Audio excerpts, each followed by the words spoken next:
Selamat malam Kakak yang terkasih dalam Kristus. Bagaimana kabarnya hari ini? Puji Tuhan baik. Baik. Tuhan, semuanya sehat-sehat. Bersyukur pada Tuhan. Tapi kita bersyukur karena malam hari ini kita kembali berada di tengah-tengah persekutuan kita di dalam persiapan PCN dan refleksi mingguan di edisi 1 September 2021 dan kita akan melakukannya hanya melalui Zoom saja. Nanti untuk rekaman ini akan di-upload di YouTube dan akan di-premiere, tapi nanti akan melalui proses editing terlebih dahulu supaya nanti semua bisa mengikuti apa yang menjadi proses belajar kita malam hari ini. Nah, kakak dan saudara kasih, kita akan mengawali persiapan PCN dan refleksi mingguan kita dengan menyanyikan sebuah lagu terlebih dahulu. Kita akan pujikan lagu Sejauh Timur dari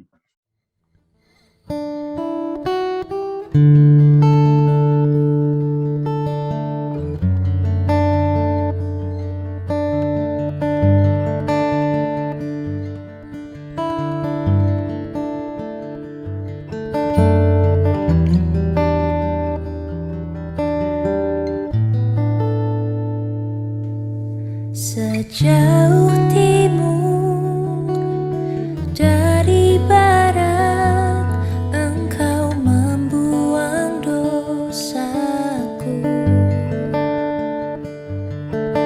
Tiada kau ingat lagi pelanggaranku.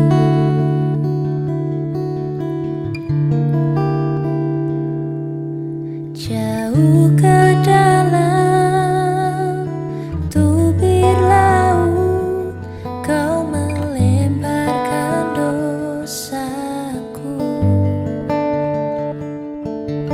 Tiada kau perhitungkan kesalahanku.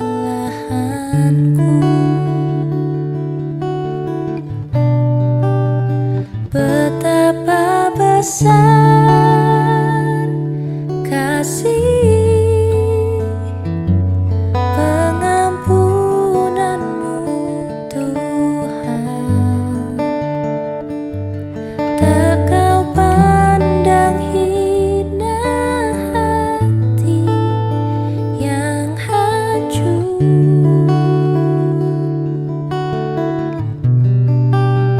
Ku berterima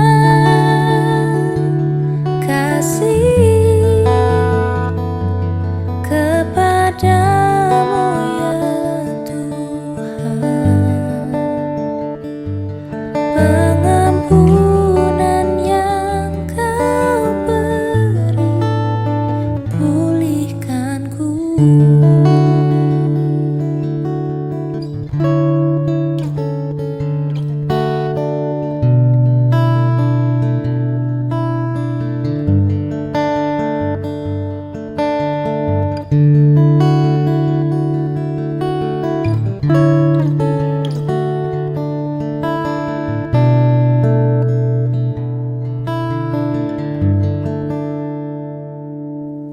Sejauh timur dari barat, Engkau membuang dosaku. Tiada kau ingat lagi pelanggaranku.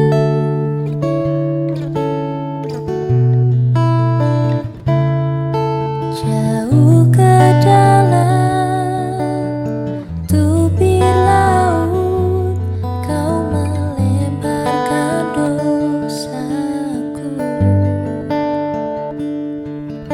Tiada kau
Mari kakak-kakak kita berdoa ya.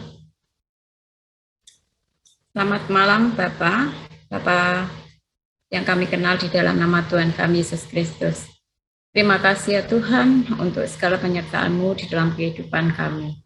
Kami bersyukur ya Tuhan, kami berkumpul pada malam hari ini dalam keadaan sehat, karena kasih-Mu yang selalu ada di dalam hati kami. Tuhan, malam ini kami akan merenungkan firman-Mu. Tolong Tuhan, Kau buka hati kami, dan supaya kami bisa mengerti, memahami apa yang Kau kehendaki dalam hidup kami. Dan renungan ini kiranya nanti menjadi kami untuk pengajaran kami di tanggal 12 September nanti. Tuhan tolong kami supaya kami bisa mengerti dan mampu menguraikan dengan baik kepada adik-adik kami di pengajaran kami tanggal 12 nanti. Tolong Tuhan, Engkau sertai kami dan kami siap untuk mendengarkan firman-Mu malam hari ini. Berkati juga Kak Virgo yang akan menyampaikan firman-Mu pada malam hari ini. Terima kasih ya Tuhan, kasih penyertaan-Mu di dalam kehidupan kami. Di dalam nama Tuhan kami Yesus Kristus, kami berdoa dan mengucap syukur. Amin. Oke, thank you Kak Rini yang sudah menolong kita semua untuk membuka persiapan dan refleksi ini dalam doa.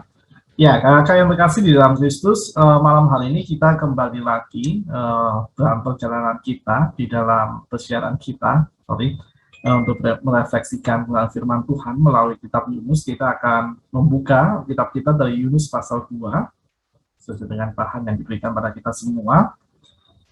Yunus pasal 2, kita akan membaca secara bergantian, kakak yang terkasih. Pasalnya pendek, jadi ini semua pasti akan kebagian. Yunus 2, kita akan baca satu ayat, nanti urutannya sesuai dengan yang ada di layar komputerku, mulai dari Kak Penny, lalu ke Kak Mul, Kak Erna, Kak Naning, aku, dan Kak Rini. Jadi urutannya nanti dari Kak Penny, ke Kak Mul, Kak Erna, Kak Naning, aku, dan Kak Rini nanti berputar lagi sampai di ayat yang ke-10. Itu yang akan kasih Yunus 2 ayat 1 sampai 10. Silakan Kak Penny. Ya, sebentar Kak. Oke, Yunus. baik, Kak. Bentar. Yunus 2. Yunus 2 ayat 1. Iya, satu ayat ya Kak Penny. Berdoalah Yunus kepada Tuhan Allahnya dari dalam perut ikan itu. Katanya, dalam kesusahanku, aku berseru kepada Tuhan, dan Ia menjawab aku. Dari tengah-tengah dunia orang mati, aku berteriak, dan Kau dengarkan suaraku. Telah Kau lemparkan aku ke tempat yang dalam, ke pusat lautan. Lalu aku terangkum oleh arus air. Segala gelora dan gelombang-Mu melingkupi aku. Kak Naning, silakan bisa open mic.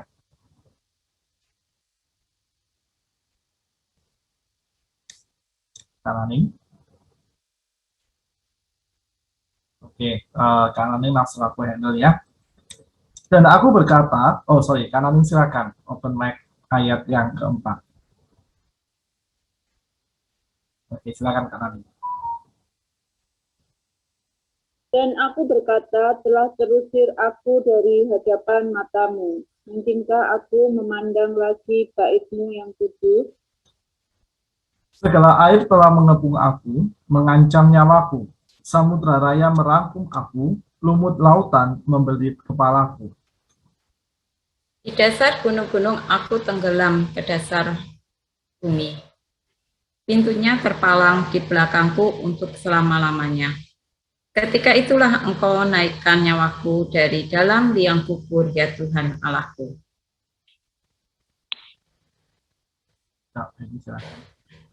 Ketika jiwaku letih lesu di dalam aku, teringatlah aku kepada Tuhan, dan sampailah doaku kepadamu, ke dalam bait-Mu yang kudus.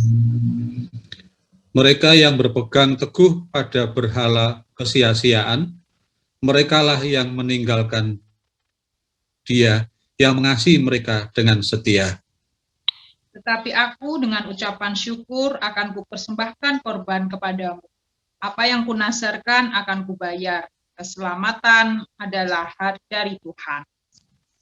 Lalu berfirmanlah Tuhan kepada ikan itu, dan ikan itu pun memuntahkan Yunus ke darat. Ya, demikianlah pembacaan firman Tuhan. Berbahagialah setiap kita yang senantiasa memelihara dengan menghidupi dan melakukan firman Tuhan dan penuh sukacita di dalam kehidupan kita sehari-hari. Kakak-kakak dan saudara yang dikasih di dalam Kristus, tema pengajaran kita di tanggal 12 September nanti adalah Aku Diampuninya. Maka mengawali perenungan kita pada kesempatan malam hari ini, mari bersama kita akan berbagi tentang pemahaman kita. Kakak yang dikasih, ketika kita rutin mengikuti kebaktian minggu setiap hari Minggu.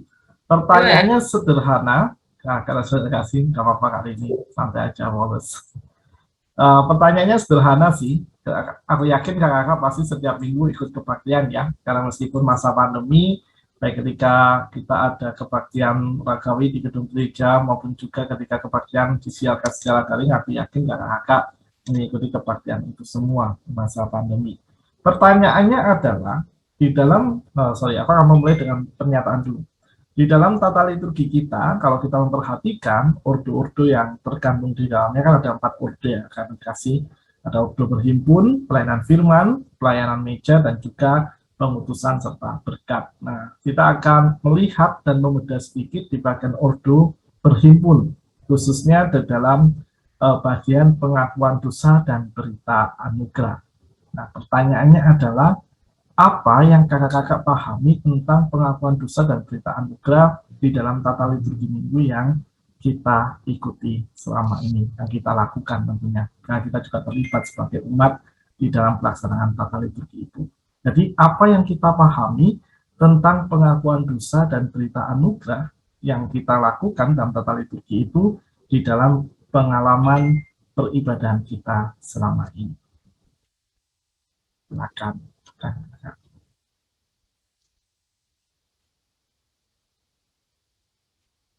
Nanti akan menolong kita untuk kita juga membedah apa yang diungkapkan oleh Yunus dalam bacaan kita malam hari ini.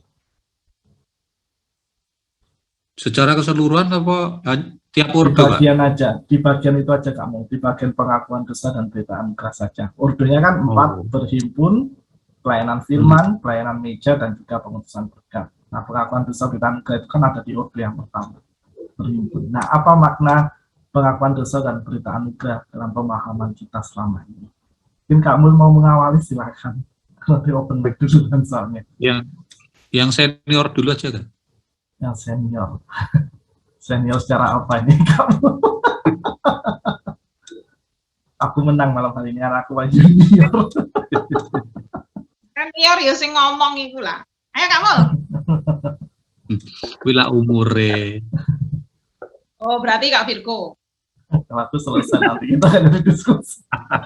Aku yang buat pertanyaan. Silakan kakak-kakak, siapapun boleh mulai. Iya, kalau saya memahaminya bahwa pengakuan dosa itu kita diberi kesempatan secara pribadi oleh Tuhan untuk mengakui hal-hal yang tidak pantas dilakukan sebagai seorang murid Kristus. Jadi ada hal yang harus diakui, diungkapkan, bukan cuma di batin tetapi diungkapkan, dan itu merupakan satu bentuk kejujuran di dalam diri kita. Dan ketika kita mau mengakui pengakuan dosa itu, kita diberi Tuhan, dibimbing oleh Tuhan kembali untuk memasuki kehidupan yang selanjutnya dengan sebuah berita anugerah. Saya memahaminya seperti itu, Pak Bir. Oke, terima kasih Kak Mul. Silakan kakak yang lain.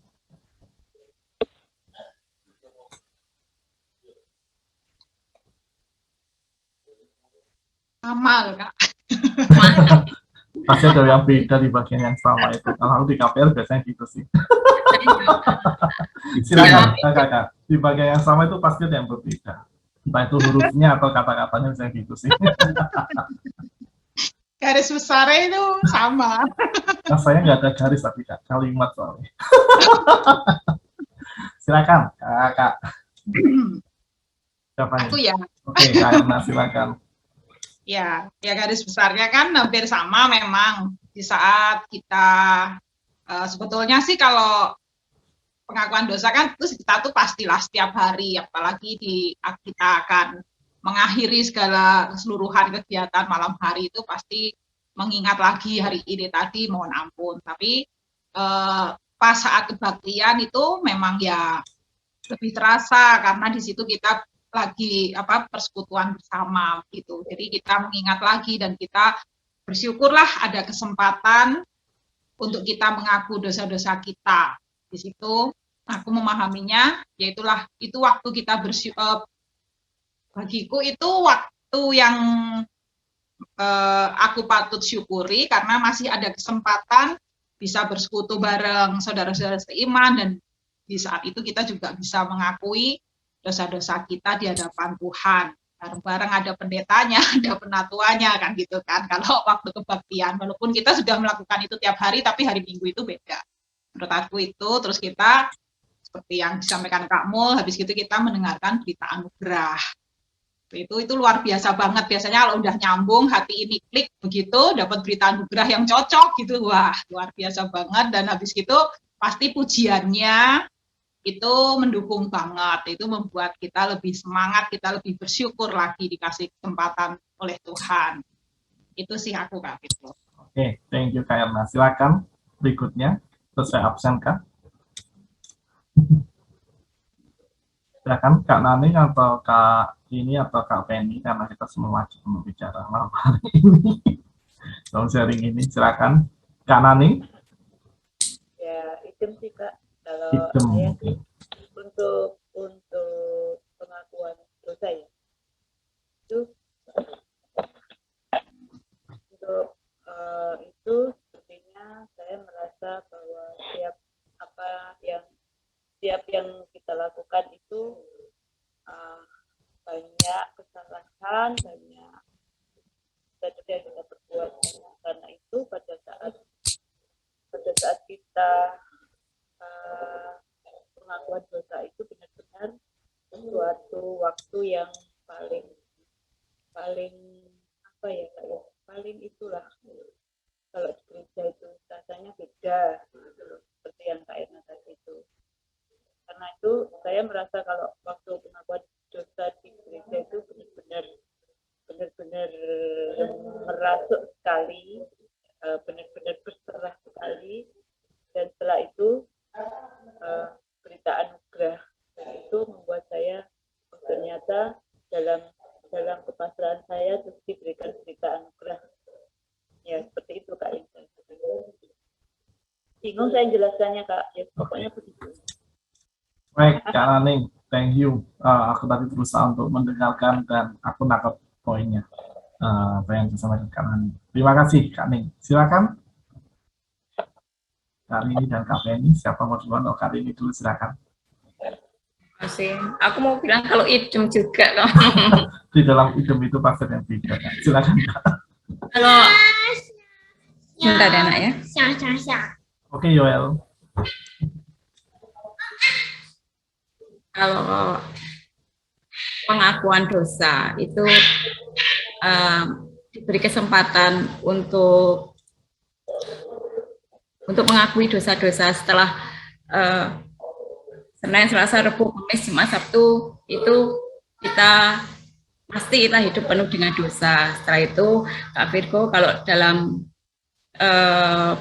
banyak kan mesti diberi kesempatan kita untuk mengakui dosa-dosa kita itu ya teringat lagi dosa, minta ampun kepada Tuhan itu sesuatu yang apa ya yang plong kalau sudah ngomong sama Tuhan dosa-dosa yang sudah kita lakukan. Tapi saya gitu. Terus kalau berita anugerah setelah itu, terus saya terima berita anugerah itu kayaknya dapat berita yang sukacita bahwa apapun dosa yang sudah saya lakukan itu, Tuhan itu tetap mengasihiku. Dan itu sukacita lagi, itu sukacita kita diingatkan lagi bahwa penyertaan Tuhan itu selalu ada di dalam kehidupan kita. Itu sih Kak Fir yang saya uraikan untuk.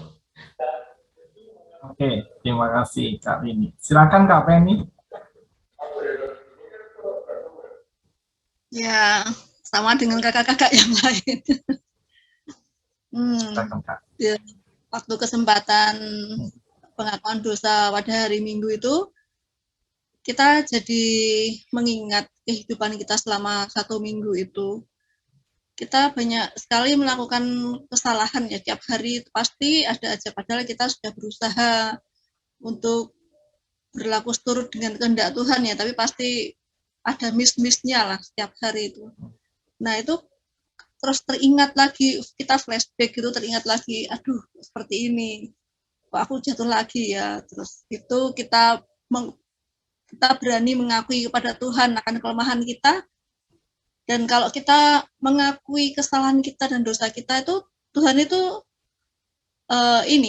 sayang pada kita. Dia memberikan pengampunannya dan terus memberikan berita anugerah, itu rasanya apa ya? Jadi seperti baru kembali, seperti itu kan. Thank you, Kak Penny. Terima kasih kakak untuk setiap sharingnya. Nah, aku akan mencoba untuk mendialogkan tadi apa menjadi pemahaman dan penghayatan kakak-kakak tentang bagi pengakuan dosa dan berita anugerah dalam tata liturgi kita, dan apa yang akan kita refleksikan pada malam hari ini.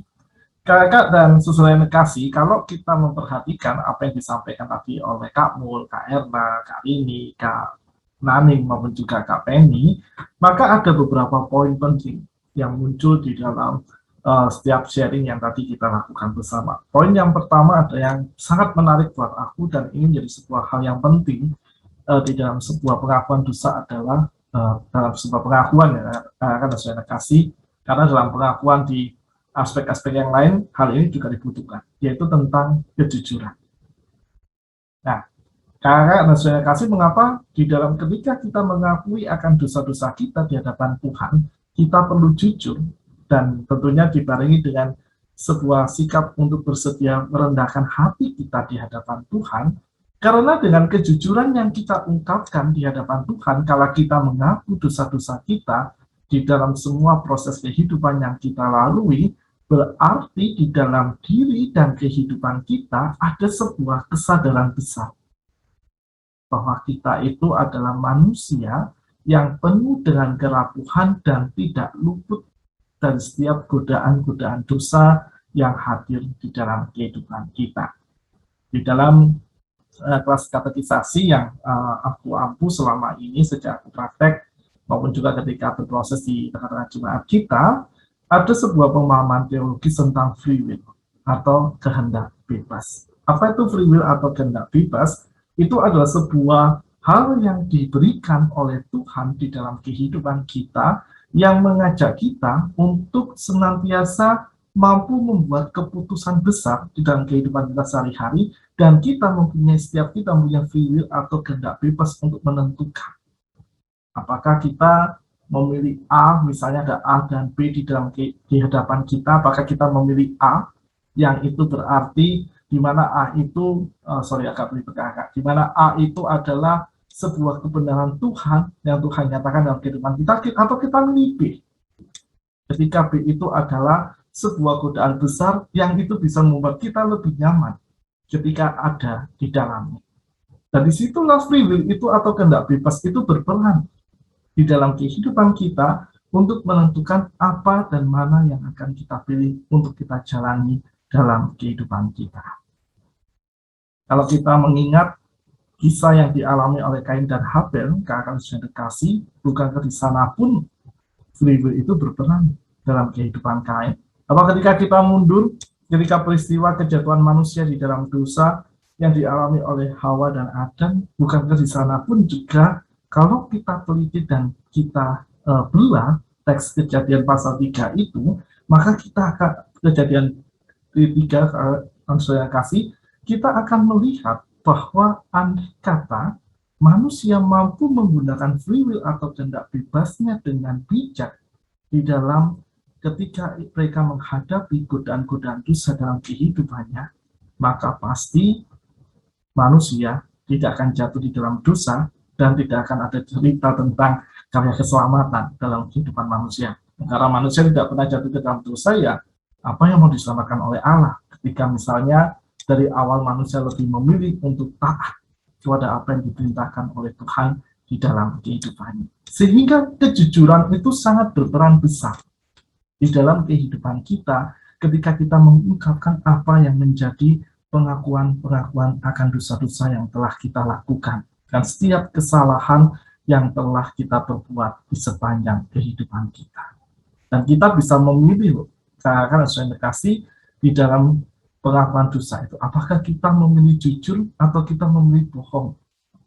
Kalau aku membayangkan, kalau jujur itu berarti kita benar-benar membuka hati dan diri kita, meskipun kadangkala hal itu sangat memalukan bagi kita karena kita melukai hati Tuhan dan kita melakukan yang sebenarnya itu ketika kita sudah memperoleh input atau masukan-masukan tentang firman Tuhan, namun kita tetap memilih untuk jatuh di dalam dosa, atau kita lebih memilih untuk menjadi godaan dosa, maka dengan kejujuran itu, dengan segala malu kita di hadapan Tuhan, itu kita membuat sebuah keputusan yang sangat baik, dan berarti kita pun bersedia di dalam kejujuran dan kerendahan hati kita untuk Tuhan bentuk dan Tuhan proses, supaya kita mengalami sebuah pembaharuan dalam diri kita. Poin yang kedua tadi tentang keberserahan. Setelah kejujuran, berarti berikutnya adalah keberserahan. Keberserahan di sini berarti kalau aku menangkap dari poin-poin sharing yang kakak ungkapkan tadi adalah bagaimana kakak dan kita semua tentunya mencoba untuk menerima setiap proses pembentukan yang Tuhan akan lakukan dalam kehidupan kita ketika kita sudah mengaku akan dosa-dosa kita dan kita bersedia untuk dibentuk oleh Tuhan. Enak nggak sih kakak dibentuk oleh Tuhan itu? Kalau boleh tahu, dengan semua pengalaman dan kejadian yang kita terima selama ini. Enak tidak dibentuk oleh Tuhan itu? Jujur aja kakak, jujur. Dengan cara yang Tuhan lakukan loh ya. Bukan dengan perspektif kita, tapi dengan cara yang berjalan dalam perspektif Tuhan. Kira-kira enak atau berat kakak? Berat, Kak. Oh, enak berat. Kakak yang lain, apakah idem? Idem, Kak. Oh, idem Kak Penny, oke, thank you. Ya, kakak terima kasih. Kadang-kadang kita memang merasa ini ya, merasa bahwa pembentukan Tuhan itu kerap berlawanan dengan apa yang kita inginkan dan kita harapkan di dalam kehidupan kita. Namun di dalam keberserahan itulah kita akan mampu. Ketika di dalam setiap selesai doa pengakuan dosa itu kan, atau pengakuan dosa yang kita ungkapkan itu kan pasti akan selalu diakhiri kita mempersilahkan Tuhan untuk memperbarui kehidupan kita dan kita bersedia untuk memasuki proses pembaruan itu di dalam kasih dan pimpinan Tuhan. Dan itu menjadi sebuah titik yang baik sebenarnya ketika kita benar-benar mau berserah dan membuka diri kita bagi kehadiran karya pembentukan Tuhan yang memperbarui kehidupan kita.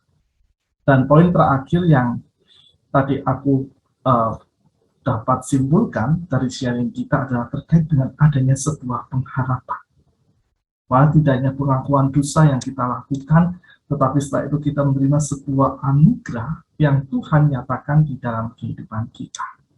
Anugerah yang selalu berbicara akan kutipan-kutipan kebenaran firman Tuhan yang mengajak kita kembali untuk berfokus dan bersedia menerima rahmat kasih Tuhan di dalam kehidupan kita yang membangkitkan sebuah pengharapan dalam kehidupan kita untuk kita terus melangkah di dalam menjalani setiap proses yang Tuhan izinkan terjadi dalam diri kita. Dan berhentikah proses itu di dalam kehidupan kita sehari-hari, Aku yakin proses itu tidak berhenti. Proses itu selalu ada. Apalagi tadi salah satu dari kita mengatakan bahwa setiap hari proses itu selalu terjadi dalam kehidupan kita. Kalau kita akan beristirahat atau mengakhiri setiap aktivitas dalam kegiatan dan rutinitas sehari-hari, kita mengevaluasi semua perjalanan yang telah kita tempuh sejak kita bangun tidur, lalu mengucap syukur akan kasih dan pemeliharaan Tuhan yang mengalir dalam kehidupan kita. Dan ketika kita akan mengakhiri dengan rasa syukur itu, kita mencoba mengevaluasi apa yang telah kita lakukan sepanjang hari yang kita lalui, maka di sanalah kita belajar juga untuk senantiasa membuka diri bagi karya, kasih, dan pembaruan yang diberikan oleh Tuhan di dalam kehidupan kita.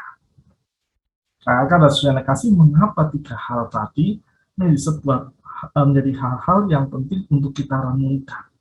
Kita kejujuran, kebersamaan, serta keterbukaan, juga pengharapan. Di dalam setiap kita melaksanakan liturgi minggu yang kita rutin lakukan setiap kebaktian minggu di dalam kehidupan kita. Karena liturgi minggu itu semuanya saling terkait satu sama lain, dan itu akan selalu menolong kita untuk melihat bagaimana setiap proses yang Tuhan izinkan terjadi dalam kehidupan kita menjadi sebuah cara Tuhan terus mengingatkan dan menolong kita bertumbuh dan semakin dewasa di dalam iman maupun juga dalam semua aspek kehidupan kita sehari-hari. Dan kalau kita melihat teks bacaan kita, karena saudara kasih, 3 hal tadi sebenarnya muncul di dalam ayat-ayat yang kita baca di kitab Yunus pasal yang kedua. Kalau kita mundur di dalam Yunus pasal yang pertama, ketika kita tahu bagaimana dan apa yang menjadi alasan Yunus ketika ia tidak mau pergi ke kota Niniwe, itu lalu aku sudah menjelaskan, aku coba menguraikan secara detail, karena mungkin kalau ada hal-hal yang kurang detail nanti kapan kita diskusikan lagi. Tetapi kita melihat bahwa apa yang menjadi alasan Yunus itu menjadi sesuatu yang tidak baik di dalam kehidupan Yunus maupun juga kehidupan orang-orang yang ada di sekitarnya. Karena yang mengalami dampak besar dari apa yang di keputusan Yunus itu bukan hanya Yunus saja, tetapi juga orang-orang yang ada di sekitarnya. Dan ketika ia diberikan kesempatan oleh Tuhan untuk merenungkan apa yang telah menjadi keputusan dan apa yang telah dilakukannya, sehingga membuat orang-orang di sekitarnya merasakan kerugian yang besar dalam kehidupan mereka, dengan Yunus diberikan kesempatan untuk tinggal di dalam perut ikan besar selama 3 hari 3 malam lamanya. Hal itu rupanya dipakai oleh Yunus, benar-benar dioptimalkan dan dimanfaatkan oleh Yunus untuk melihat kembali, mengevaluasi apa yang telah dilakukan dalam keputusannya ketika ia tidak bersedia untuk pergi ke kota Niniwe. Kalau kita melihat karena saya kasih di ayat yang ketiga, di sana sebuah kalimat sastra yang baik sekali. Dan aku perlu membaca berulang-ulang ketika membaca ayat yang ketiga itu, memahami apa sih sebenarnya yang menjadi pikiran Yunus ketika itu, dan apa yang menjadi penghayatan Yunus tentang kesempatan yang diberikan oleh Tuhan ketika ia berada di ikan besar itu. Telah kau lemparkan aku ke tempat yang dalam, ke pusat lautan, lalu terangkum oleh arus air, segala gelora dan gelombangmu melingkupi aku. Perhatikan akan saya kasih kalimat segala gelora dan gelombangmu melingkupi aku. Ini sebuah permainan kata yang menarik sebenarnya, dan kalau kita tidak baca berulang-ulang, kita akan kesulitan untuk memahami apa sebenarnya yang dimaksud oleh Yunus dalam perkataannya ini. Yunus melihat bahwa apa yang ia alami di perut ikan itu bukan hanya sekedar hukuman yang diberikan oleh Tuhan. Lebih dari itu, sebuah kesempatan untuk ia merenungkan, juga melihat bagaimana penyertaan dan belas kasih Tuhan itu tetap ada dan mengalir di dalam kehidupannya. Dan kalau kita lihat kata-kata Yunus, kata-kata kasih, bahwa ia berada di pusat lautan, lalu terangkum oleh arus air, maka kita perlu melihat apa yang menjadi penghayatan orang-orang Israel tentang elemen air di dalam kehidupan mereka. Pada dalam tradisi masyarakat Israel atau masyarakat Yahudi, air itu menjadi sesuatu yang bisa membersihkan, sesuatu yang bisa menyucikan di dalam kehidupan mereka. Nah, mengapa juga dalam tradisi kita, ketika orang dibaptis itu berarti ia diangkat dari keberdosaannya dan masuk ke dalam bagian dari keselamatan dan karya kasih Allah di dalam kehidupan. Maka sebenarnya sama seperti yang dialami oleh Yunus ketika itu. Bahwa ketika Yunus berada di dalam perut ikan besar, dan ia mengatakan, aku terangkum oleh arus air, segala gelora dan gelombangmu melingkupi aku, maka Yunus sebenarnya sedang menyesali apa yang telah ia lakukan selama ini dan tentang keputusan yang salah yang seharusnya tidak boleh ia lakukan. Kalau andai kata ia bersedia untuk mentaati apa yang Tuhan nyatakan di dalam kehidupan. Sehingga penghayatan itulah yang pada akhirnya membuat Yunus berkata, aku berkata, telah terusir aku dari hadapan matamu, mungkinkah aku memandang lagi bait-mu yang kudus? Sebuah kalimat retoris sebenarnya yang jawabannya sudah diketahui oleh Yunus, bahwa pasti Tuhan itu akan mengampuni apa yang menjadi kesalahan fatal yang telah dilakukan oleh Yunus di dalam kehidupannya. Sama seperti ketika Tuhan mengasihi dan menyayangi masyarakat Niniwe, ketika Tuhan mengutus Yunus ke sana untuk memberitakan berita pertobatan yang menjadi bentuk kasih sayang Tuhan kepada masyarakat Niniwe, maka hal yang sama pun juga berlaku di dalam diri Yunus. Ketika ia mengungkapkan di ayat yang ke-5 dan ayat yang ke-6 dari Yunus pasal 2 ini, itu menjadi sebuah doa atau ungkapan pengakuan dosa yang diungkapkan oleh Yunus di dalam kehidupannya, untuk menyadari kembali betapa yang ia lakukan itu adalah sesuatu yang salah. Karena hanya itulah yang bisa dilakukan oleh Yunus ketika ia berada di perut ikan besar selama 3 hari 3 malam lamanya. Sanalah ia melihat bahwa Tuhan selalu memberikan sebuah kesempatan dan pengharapan di dalam kehidupannya untuk ia kembali mengalami pertobatan dan ia kembali ke dalam jalan kebenaran firman Tuhan. Dan kalau kita melihat apa yang dituliskan oleh penulis sahabat anak yang kasih di poin yang kedua dan juga poin yang ketiga di bagian yang pertama, di poin yang kedua penulis sahabat anak yang mencoba untuk menguraikan bahwa dengan kesadarannya dan kesediaan Yunus untuk menyadari, untuk jujur di dalam kehidupannya, mengungkapkan setiap penyesalan akan kesalahan yang telah ia lakukan dalam kehidupannya, maka di sanalah ia melihat bahwa Tuhan itu pasti akan menolong, karena Tuhan yang diimani oleh Yunus adalah Tuhan yang penuh dengan belas kasihan. Sehingga kalau kita memperhatikan juga kalimat-kalimat yang diungkapkan dari ayat yang kedua sampai dengan ayat yang ke-9, kakak-kakak yang kasih, tidak ada nada protes yang diungkapkan oleh Yunus. Kita tidak menemukan, Tuhan gimana toh? Kalau saya membahasakan ya, aku membahasakan kakak-kakak dan saudara kasih dalam ketika Yunus misalnya ingin protes kepada Tuhan, ia berhak, karena ia punya free will, ia berhak protes kepada Tuhan. Meskipun itu sebenarnya bukan sesuatu yang tepat yang harus dilakukan oleh Yunus. Tapi kalau andai kata Yunus mau untuk protes, Tuhan, piye toh? Ya suka aku dong, misalnya seperti itu. Suka aku dong kalau aku nggak mau pergi ke kota ini. Tetapi kita tidak menemukan itu.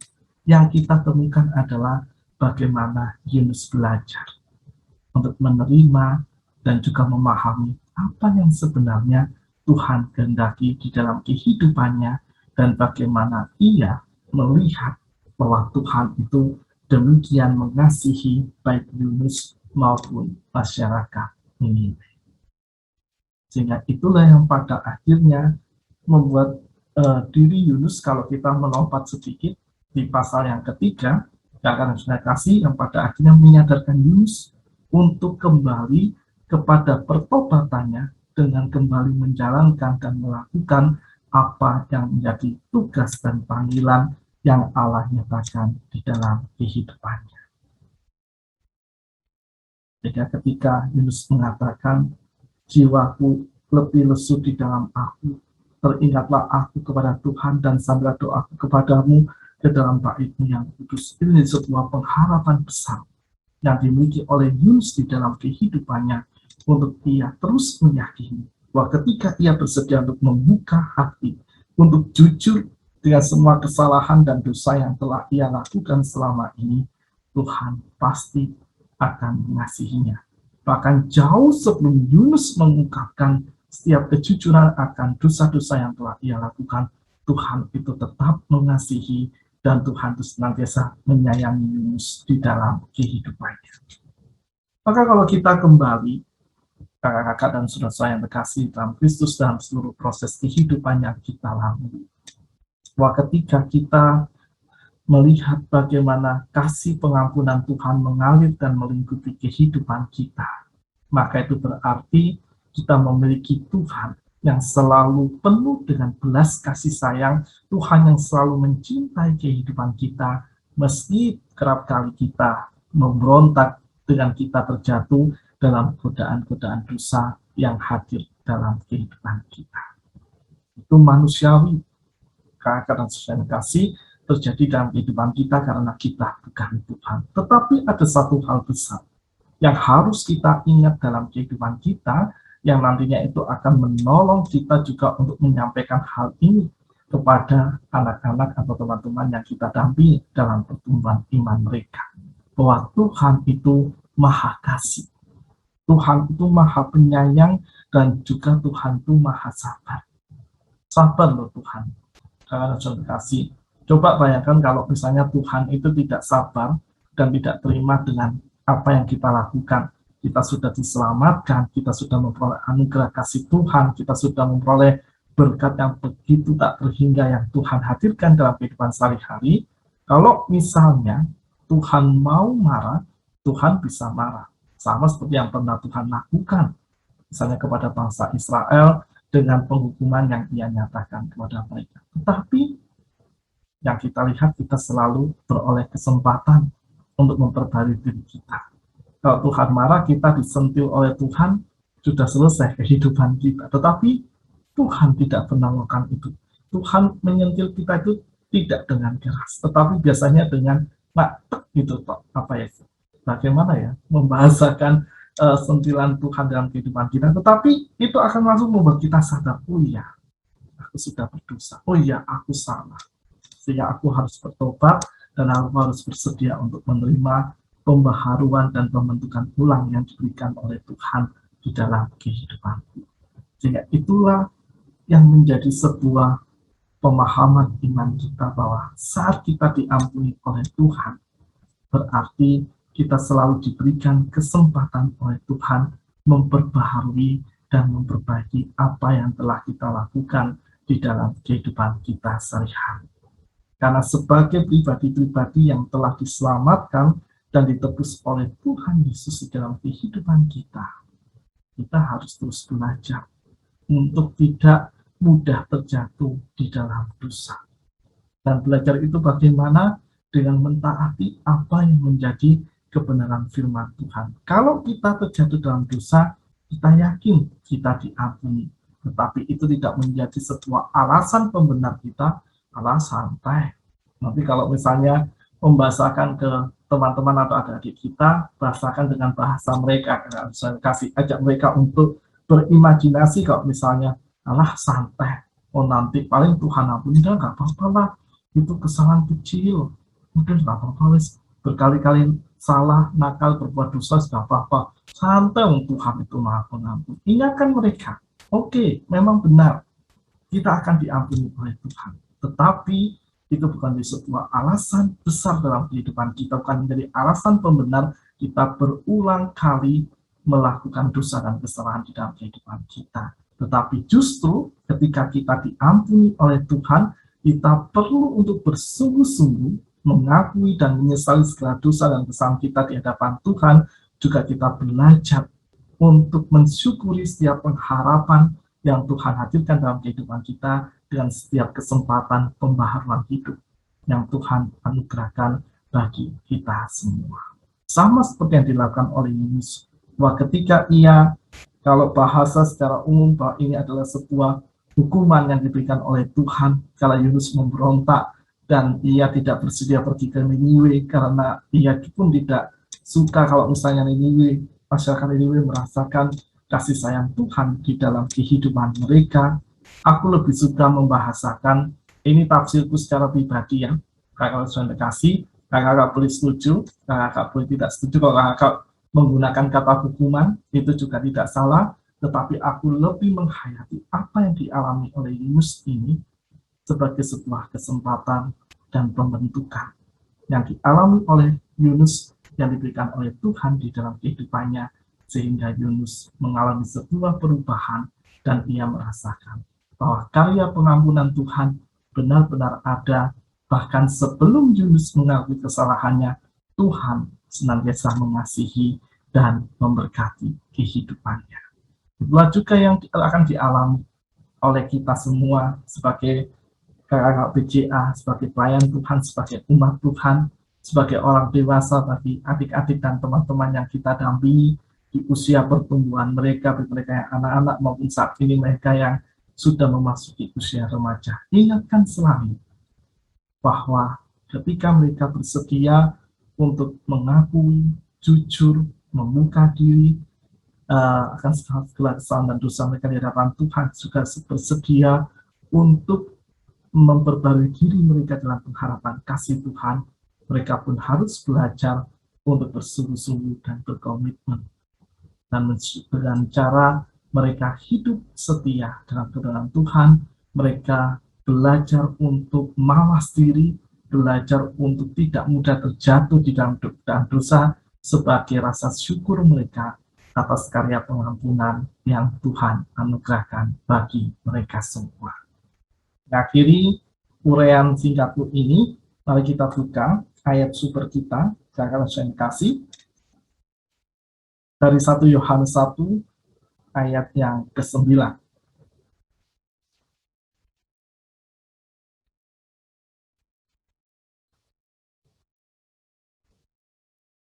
Kita baca dari ayat 8 sampai dengan 10, saya kasih. Tetapi yang akan kita pergunakan di kelas pengajaran 12 September nanti adalah ayat yang ke-9. Tetapi supaya lebih dapat kita pesannya, kita baca dari ayat 8 sampai dengan ayat 10. 1 Yohanes 1, ayat 8 sampai dengan 10, demikianlah firman Tuhan berkata, jika kita berkata bahwa kita tidak berdosa, maka kita menipu diri kita sendiri dan kebenaran tidak ada di dalam kita. Jika kita mengaku dosa kita, maka ia adalah setia dan adil, sehingga ia akan mengampuni segala dosa kita dan menyucikan kita dari segala kejahatan. Jika kita berkata bahwa kita tidak ada berbuat dosa, maka kita membuat dia menjadi pendusta dan firman-Nya tidak ada di dalam kita. Apa yang diungkapkan oleh penulis surat 1 Yohanes ini mengajak kita sama seperti yang menjadi pesan yang disampaikan oleh Tuhan melalui peristiwa yang dialami oleh Yunus.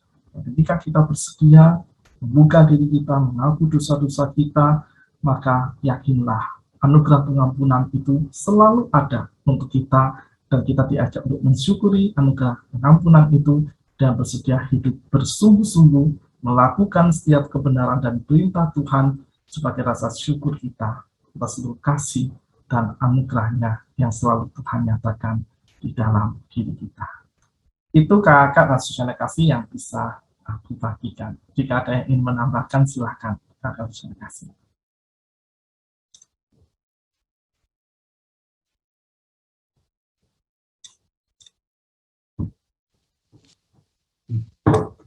Silakan Kak Mul kalau ingin menambahkan. Saya sih tidak nambahkan, cuma Saya ada beberapa catatan aja. Yang pertama, Yunus ini salah satu kitab favorit saya, kitab bacaan favorit saya. Ya, karena dibilang favorit karena kehidupannya hampir sama dengan kehidupan saya. Jadi, saya pendapat dengan Kak Fir bahwa ketika Yunus ini masuk ke dalam perut ikan ini bukan sebuah hukuman, tetapi ini salah satu sebuah cara Allah supaya Yunus dan juga kita ini takluk gitu loh. Ya. Jadi bukan sebuah hukuman. Kalau hukuman itu kesannya menyakitkan gitu loh. Tapi ini sebuah cara untuk bisa menyadarkan kepada manusia bahwa Allah tuh punya rencana, Allah tuh baik buat kita. Dan Allah tuh ingin bersama-sama memuliakan namanya tuh dengan kita. Jadi yang sering saya alami itu kadang saya sendiri agak ngeyel gitu loh ya, agak ngeyel. Oh, dikasih tahu gini harusnya begini. Kadang saya masih melakukan sesuatu yang Tuhan tidak izinkan dan saya tahu sebetulnya itu tahu, tetapi itu tetap saya lakukan. Dan kenyataannya di balik semua itu ada sebuah penyadaran pribadi bahwa sebetulnya ini sudah tahu salah, tetapi saya masih lakukan. Dan rupanya Tuhan menuntun saya untuk bisa kembali ke jalan yang Tuhan kehendaki. Saya lebih mengarah ke sana, Kak. Jadi bukan sebuah hukuman dari Allah dalam tanda kutip bahwa Allah itu kadang-kadang memaksa kita. Ini kan Yunus sedang dipakai Tuhan untuk menyatakan kemuliaan Allah gitu loh. Ya, kasih sayang Allah kepada Niniwe. Tetapi yang dipakai ini bandel. Betulnya kalau mau Tuhan egois ya sudah, Yunus biarkan aja di sana, kita ganti aja ya dengan nama lain, orang lain gitu. Tetapi tidak, tetap Yunus yang dipakai. Yunus mau kayak apa? Ya sudah diikuti sama Tuhan. Sampai akhirnya Tuhan sedikit memaksa dengan tanda kutip tadi itu, dengan sebuah kejadian yang dialami di kapal, dimanfaatkan itu, ya kejadian itu, Tuhan menyatakan kemuliaannya di sana. Sampai Yunus itu merasakan kesadaran pribadi, sampai muncul adanya pengakuan pribadi, ketulusan tadi, sampai muncul adanya pengharapan dan pengakuan bahwa Tuhanlah yang maha baik. Itu yang saya tangkap, Kak Abir. Betul sekali. Thank you, Kak Mul. Pesan-pesannya juga semakin menguatkan si catatan Kak Mul akan refleksi kita malam hari ini. Dan aku juga sepakat dengan apa yang dikatakan oleh Kak Mul tadi, bahwa memang Tuhan itu memaksa dalam tanda kutip, memaksa Yunus untuk memang berproses dalam pembaharuan kehidupan yang Tuhan izinkan, yang Tuhan anugerahkan kepada Yunus supaya dia benar-benar menyadari Tuhan itu benar-benar baik di dalam kehidupannya. Thank you Kak Mul untuk tambahannya yang semakin menguatkan pesan kita. Adakah kakak yang lain yang mungkin ingin menambahkan lagi? Seperti tadi aku lihat Kak Erna dan Kak ini sudah siap-siap sepertinya untuk menambahkan sesuatu.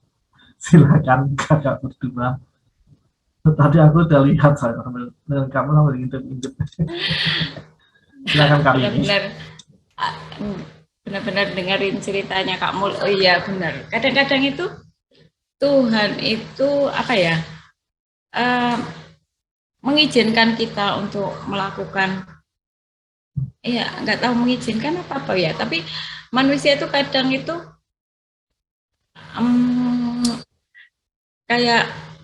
harus mengalami sesuatu dan itu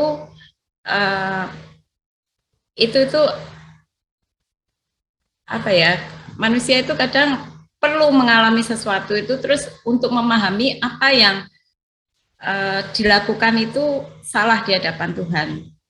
Namanya bukan tahu itu dosa, tapi dia harus mengalami, dia harus melakukannya itu, dan setelah itu sadar kalau itu dosa. Tapi karena kita tahu kita mempunyai Tuhan yang luar biasa, Tuhan itu tidak mengizinkan kita, Tuhan itu tidak membuat kita itu jatuh sampai ke jurang lah. Tapi Tuhan itu di sekeliling kita itu ada orang-orang yang mau menolong kita. Tapi Tuhan itu, saya nggak tahu itu mengizinkan kita tuh untuk melakukan sesuatu yang apa, dosa apa kesalahan itu loh. Dan kalau orang itu benar-benar mau bertobat, mau mengakui dia salah, ya dia tidak melakukannya lagi. Tapi saya juga tanya nih sama Kak Fir, kalau orang itu tuh terus melakukan lagi, minta maaf, dan itu maaf lagi, apakah orang itu juga layak untuk dimaafkan kayak gitu? Untuk umpamanya seorang pencuri, dia tahu dia mencuri itu salah, tapi dia belum kena batunya karena dia belum tertangkap. Ketika sudah tertangkap baru dia itu sadar kalau dia itu berbuat salah. Dan itu nanti setelah dilakukan, ya ada yang sadar untuk tidak melakukannya, mencuri lagi, tapi ada yang sadar mencuri lagi. Dan mungkin sebagai orang Kristen, apa Tuhan itu mengizinkan, memaafkan dia, apa kenapa kok diulang-ulang seperti itu terus? Ya. Ya, terima kasih. Thank you Kak Lini. Dalam perspektif Tuhan, aku melihat dalam semua kisah yang ada di dalam Alkitab yang kita yakini semua ini kan proses refleksi iman dari setiap penulisnya ketika mereka melihat pengalaman kehidupan mereka, pengalaman komunitas masyarakat di mana mereka berada, pengalaman bangsa-bangsa yang ada di sekitar mereka, yang juga dipakai sebagai bagian dari karya Tuhan di tengah-tengah kehidupan masyarakat Israel, dan hal ini komunitas masyarakat yang diceritakan dalam Alkitab kita, dan juga komunitas para murid, terus juga bagaimana Tuhan memakai setiap pengalaman dalam kehidupan para penulis untuk menolong mereka memahami apa yang maksudkan kehendak Tuhan. Kalau menjawab pertanyaan kali ini dalam perspektif Tuhan itu pasti akan mengampuni. Itu yang aku imani dan senantiasa menjadi penghayatan. Tetapi kita emang diajak untuk senantiasa ini ya, berikmat ya dalam kehidupan kita. Itulah mengapa kalau berbicara tentang kasus yang kita studi kasus itu ya, kita analisa apa yang tadi diungkapkan oleh Kak Lini tadi tentang bahwa dia berkali-kali melakukan kesalahan yang sama, dan ketika ia melakukan kesalahan itu ia meminta maaf, apakah layak untuk dimaafkan? Kalau bahasa idealnya ya layak kan untuk dimaafkan. Tetapi kita harus sadar, kita itu manusia. Kita seringkali punya batas kesabaran. Cuma kalau kita deh, bolak-balik melakukan kesalahan, kalau yang pertama dimaafkan, melakukan lagi. Maka di sanalah peranan kita untuk menegur dia, mengingatkan dia untuk tentang apa yang Tuhan nyatakan, bahwa Tuhan itu kan juga tidak ingin setiap kita itu terjatuh di dalam dosa. Dan Tuhan juga mengajak kita untuk ayo kamu konsisten ketika diampuni. Kalau melihat bahasa saya ini ya, dalam kitab Yunus yang aku tafsirkan tadi, kita itu sudah mendapatkan kesempatan dari Tuhan untuk memperbarui. Manfaatkan kesempatan itu, ayo bertobat sungguh-sungguh, ayo bertobat dengan serius, kita rancang kehidupan kita kembali dalam kebenaran dan hikmat Tuhan. Maka itu juga menjadi bagian dari tugas kita sebagai saudara seiman. Misalkan yang itu melakukan adalah saudara seiman, bahkan kalau mungkin bukan saudara seiman, maka itu juga menjadi tugas, sekaligus kesempatan bagi kita untuk menceritakan bahwa Tuhan itu baik, asalkan kita juga serius untuk mensyukuri apa yang menjadi pengampunan dan kebaikan Tuhan itu dalam kehidupan kita. Namun dalam perspektif Tuhan itu pasti mengampuni setiap kita. Dia sendiri berkata saat di detik-detik akhir kehidupannya di atas kayu salib, Yesus Tuhan mengomongkan, Tuhan ampunilah mereka karena mereka tidak tahu apa yang mereka perbuat dalam kehidupannya. Maka betapa luasnya dan dalamnya kasih Tuhan itu bagi kita manusia-manusia yang kerap masih mudah terjatuh di dalam dosa. Jika peranan kita juga sebagai sahabat seperjalanan sebagai saudara seiman itu harus selalu mengingatkan, maka engkau perlu menegur dan juga mewanti-wanti, hati-hati dong, ayo ingat, balik lagi pada Tuhan sebelum terlambat. Itu juga menjadi cara praktis kita untuk mengingatkan orang itu supaya tidak lagi terjatuh dalam dosa yang sama. Dan aku yakin selama ia masih manusia, sorry aku pakai istilah ini kakak, selama ia masih manusia pasti dia akan berefleksi dan dia akan berpikir ulang. Tapi dia akan melakukan hal yang sama dalam kehidupan. Ini itu Kak ini. Memang dalam bacaan kita nggak nemu ya, Yunus melakukan kesalahan yang sama berulang-ulang. Kalau ada kata bacanya seperti itu, menarik itu untuk dibahas sampai Yunus benar-benar bersedia untuk merefleksikan apa yang menjadi kesalahannya dan dia melakukan pertobatan dengan serius dalam kehidupannya. Itu mungkin kali ini. Semoga bisa menjawab. Ya, Kak Fir. Makasih. Sama-sama Kak. Silakan Kak Erna tadi yang sudah siap-siap. Yang mau ngomong. Kak sih, aku senyum aja. Tadi mau siap-siap untuk ngomong. Atau mungkin yang tambahkan Kak? Kayaknya sudah lengkap lah. Aku tadi sudah sangat dari Kak Firko, Kak Mul, Kak Rini itu menurut aku sudah cukup. Oke, thank you Kak. Kak Nani atau Kak Penny silakan.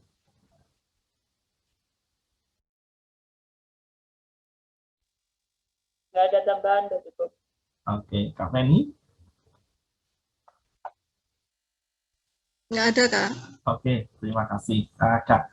Nah, Kak, kalau kita melihat, kita akan masuk ke aktivitas kita ya. Kalau kita melihat aktivitas kita dari kelas TK sampai dengan kelas besar, itu yang di kelas TK, khususnya kelas kecil ya, kalau kita beda tipis sih, kelas kecilnya di kelas besarnya beda tipis banget. Itu ada aktivitas yang menarik, ini lagu mengubah, ini nggak tahu ada izin apa belum bagi sahabat anak, mengubah kata-kata lagu TAAT taat itu dengan kata MAAF maaf. Nah, ini nggak tahu ada izin atau belum mengubah lagu ini. Tapi ini aktivitas yang disarankan oleh penulis sahabat anak. Lalu yang di kelas SD itu menarik sekali, kakak-kakak nanti bisa sulapan tuh di sana. Cerita kita diawali dengan buat sebuah percobaan belajar fisika ini, menarik ini. Kelas pertama dengan larutan betadin, kedua dengan larutan pemutih atau bleaching, lalu kelas ketiga dengan air bening, kelas keempat dengan adalah kosong. Maka ini bisa menjadi ilustrasi yang menarik dan kita akan membuat anak-anak fokus. Biasanya ada sesuatu, ayo teman-teman, hati-hati kita mau sulapan ini. Padahal nggak sulapan, memang itu menuangkan cairan itu kan akan merubah warna airnya. Tapi kan untuk anak kecil itu kan sesuatu yang wow gitu kan, untuk anak-anak paling kelas TK atau yang belum sekolah, wah menarik Pak, mereka tepuk tangan, itu akan membuat fokus mereka tetap terjaga sehingga nanti itu bisa menjadi sebuah ilustrasi yang menarik untuk dibawakan sehingga teman-teman atau adik kita semakin memahami. Nah, untuk yang di kelas besar, kakak dan saudara kasih, ini penerapannya adalah mengajak mereka untuk membuat kartu doa ya, membuat kartu doa berisi permohonan pengampunan kepada Tuhan, dan itu harus diselipkan di dalam Alkitab untuk mengingatkan mereka akan kasih Allah yang selalu mengampuni. Bagiku ini menarik sekali untuk dilakukan karena mengingat bahasa mereka yang masih sangat luka sekali itu akan semakin menolong mereka di dalam melakukan penerapan ini untuk melihat dan juga meyakini secara utuh bahwa Tuhan itu begitu penyayang, dan itu akan mengingatkan mereka jika mereka berdoa seperti itu, mereka untuk selalu serius melakukan pertobatan, mengalami pembaruan di dalam proses-proses hidup yang dijalani. Dan untuk kelas Emmaus atau kelas pra remaja, ini juga menaikkan doa pengakuan dosa secara pribadi. Dan nanti silakan diolah, khususnya Kak Mul dan nanti teman-teman di kelas Emmaus untuk bisa mengolah hal ini sedemikian rupa, sehingga mengajak mereka untuk menyadari bahwa itu bukan hanya dilakukan sekitar dalam ibadah saja, tetapi dalam seluruh perjalanan kehidupan mereka sehari-hari, mereka tetap diajak untuk melakukannya sebagai bagian dari liturgi kehidupan yang Tuhan anugerahkan bagi kita semua. Itu kakak-kakak saya kasih, aku tidak terlalu keluar saran-saranku terkait penerapan. Dan untuk lagu tema, aku tadi teringat satu lagu sebenarnya, ini kok jenis ikutikan lagu dengan sahabat anak. Oh ya, jika ku ingat cinta Tuhan, itu bisa menjadi lagu tema di kelas kecil dan kelas besar ya.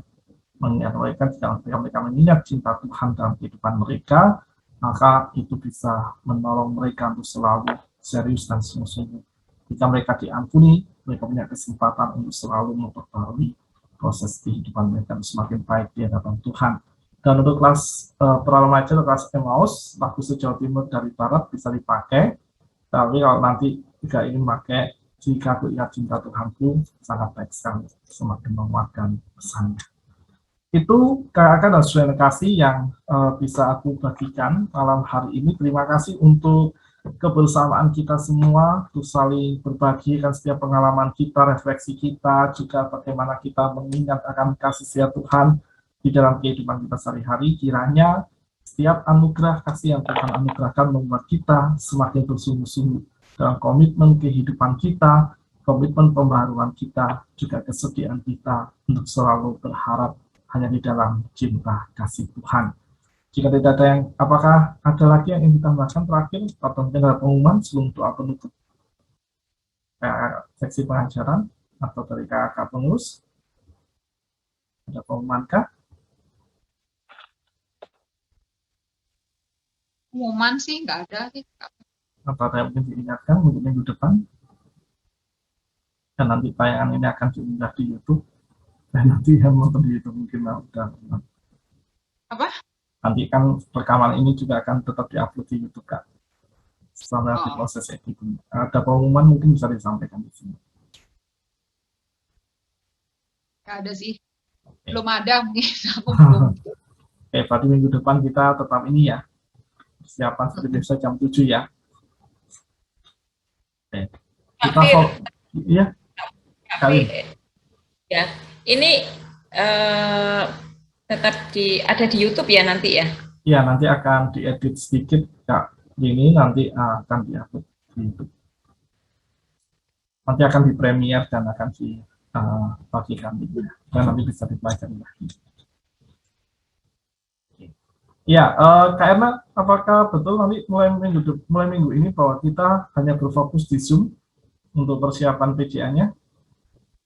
Nah, ini tadi karena September, kayaknya gitu aja. Tadi aku sudah ngobrol sama ada Kak Mul, Kak Penny, itu ya kayaknya supaya lebih fokus ya seperti ini, kita masuk Zoom dulu biar semuanya gabung. Nanti kalau mau ini di YouTube ini nggak terserah. Yang penting PJA benar-benar ada kemauan untuk kita tuh ini dululah lewat Zoom kita bisa saling interaksi. Itu sih. Oke, terima kasih Kak Erni. Jadi saya jadi pengumuman ya dari kakak sesi pengajarannya. Baik, itulah kakak yang ditekankan oleh Kak Erna dan aku setuju. Nanti kita berfokus di Zoom dan khawatir rekaman akan tetap diunggah di YouTube supaya mungkin kakak yang membutuhkan untuk mengulang kembali tetap bisa mempelajari kembali bahan kita. Baik, kita akan mengakhiri persiapan dan refleksi kita di dalam doa. Mari kita berdoa. Bapak yang makasih, kami bersyukur karena Engkau telah memberi kami kesempatan untuk berproses dan bertumbuh melalui kisah Yunus di pasal yang kedua ini. Bagaimana kami belajar tentang arti pengampunan yang Engkau anugerahkan dalam kehidupan kami. Bahwa itu adalah sebuah kesempatan di mana kami terus memperbarui diri kami, juga kesempatan kami untuk bersungguh-sungguh dalam komitmen pembaruan hidup itu, sehingga apapun yang menjadi godaan-godaan dosa dalam kehidupan sehari-hari kami ingin belajar untuk tidak tergoda dan tidak terjatuh di dalamnya. Karena kami telah tahu, juga kami telah merasakan betapa Engkau senantiasa menyayangi kehidupan kami. Bukan hanya ketika kami menyatakan pengakuan akan dosa-dosa kami, sebelum itu pun ya Tuhan, kasih setiamu tidak pernah berubah dan kasih setiamu tetap ada dalam diri kami. Itu kami terus berserah dan membuka diri kami bagi karya pembentukan-Mu dalam kehidupan kami sehari-hari. Sehingga melaluinya, kiranya kami terus belajar untuk menghargai kasih kesetiaan itu dan bersungguh-sungguh menjalani kehidupan hanya di dalam kasih dan kebenaran-Mu. Bersyukur untuk kakak PJA yang bersama-sama pada malam hari ini, Kak Erna, Kak Mul, Kak Rini, Kak Nani, juga Kak Penny. Kiranya Kau selalu memberkati mereka ya Tuhan, juga kakak yang lain yang akan menyaksikan tayangan ini secara daring di kanal YouTube. Kiranya Kau selalu memberkati kehidupan pelayanan mereka, sehingga di dalam setiap rasa syukur yang kiranya selalu mereka ungkapkan kepada Engkau, mereka tak terus setia menjalani tugas dan panggilannya sebagai seorang pelayan jemaat anak untuk mendampingi anak-anak yang Engkau percayakan di dalam pendampingan pertumbuhan iman mereka di tengah-tengah jemaat di mana Engkau menempatkan dan juga Engkau memutuskan. Kami akan berpisah dan kami akan melanjutkan setiap karya dan aktivitas kehidupan kami. Kiranya kasih setia dan damai sejahtera-Mu yang senantiasa menolong dan memberkati kami semua. Dalam nama Tuhan kami Yesus Kristus, kami berdoa dan kami bersyukur atas segala anugerah dan kasih sayang. Amin. Sampai jumpa lagi, kakak saudara kasih dalam persiapan PJA dan refleksi mingguan berikutnya. Tuhan Yesus memberkati kita. Terima kasih Kak Bir. Sama-sama Kak Mul,